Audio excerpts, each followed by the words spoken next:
So I'm at the old pond, the old house. Fish are looking great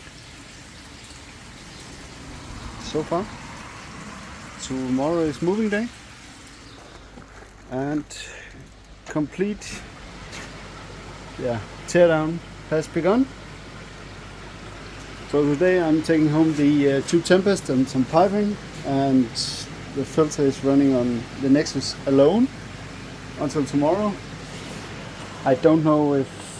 No, I don't have the pump to empty this, so this will stay until tomorrow or maybe later.